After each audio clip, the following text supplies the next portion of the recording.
Vrede kinders van die Here. Ek hoop julle het 'n lieflike soete nag gerus gehad. Ja, ons is deurgedra, ons is uitgespaar.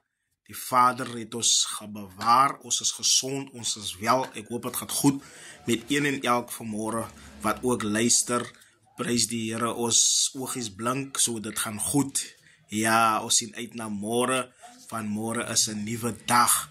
Ja, die duiwel het gedink is klaar met ons, maar toe kom die Here alweer deur met sy genade, sodat ons dus kan 'n graf kan wees en om te prys sy soete naam, wat groot is, wat waardig is om geprys te kan word. Geliefdes, net 'n gedagte vir die oggend en 'n gedagte om aan te kan kou. Ja, geliefdes, het u al op 'n situasie gekom waar u kwaad is vir mense wat jou niks aangedoen het, wat u eens weet van jou bestaan, dat jy kwaad is vir hulle nie. Weet u hoekom?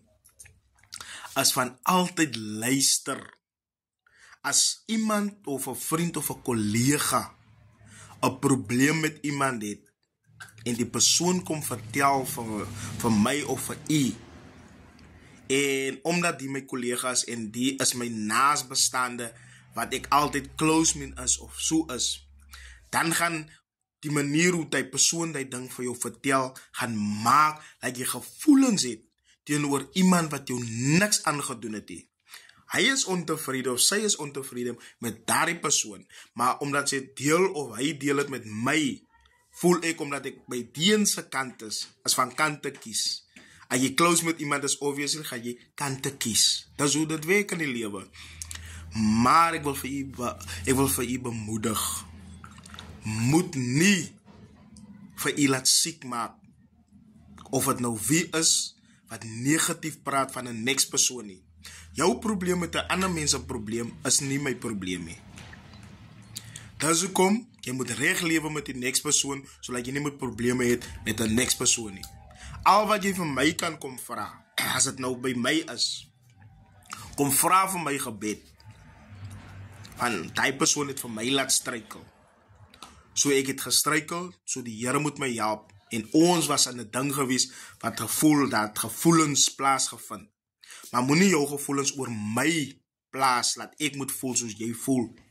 En as ek die persoon sien, dan het ek 'n attitude teenoor die persoon, omdat hierdie persoon vir u seer gemaak het, dan moet ek ook so voel. Die dierbare weet, ek voel so, omdat u so voel. En môre is dit 'n hele siek ding en is 'n groot ding. Jy voel so ongemaklik. Die persoon weet nie van jou nie. Jy is so 'n ongemaklike sone in, terwille van iemand wat so voel, wat vir jou aantas met sy gevoelens, en vir jou insit in 'n kussie in, sodat jy ook moet so voel. Ek weier dit, en u moet dit weier, om so in 'n ding in te kan wees. Dis onnodige energie wat u moet mors, terwille van iemand anders se gevoelens. So kom ons wees nugter wat ons hoor, en nou kom ons neem nie so alles te harte en in die gedagte in nie. Dink vinnig, maar praat stadig. En as iemand negatief is, bly weg van 'n so 'n persoon, wat altyd praat van ander mense. Weet dit dat daardie persoon praat ook van u, op die einde van die dag. So u is ook nie veilig nie. Van as iemand by my kom klaar aan mekaar van ander mense, hoeveel keer klaar hierdie persoon nie van my by ander mense nie. So julle moet 'n lieflike Sondag hê. Julle moet dit geniet.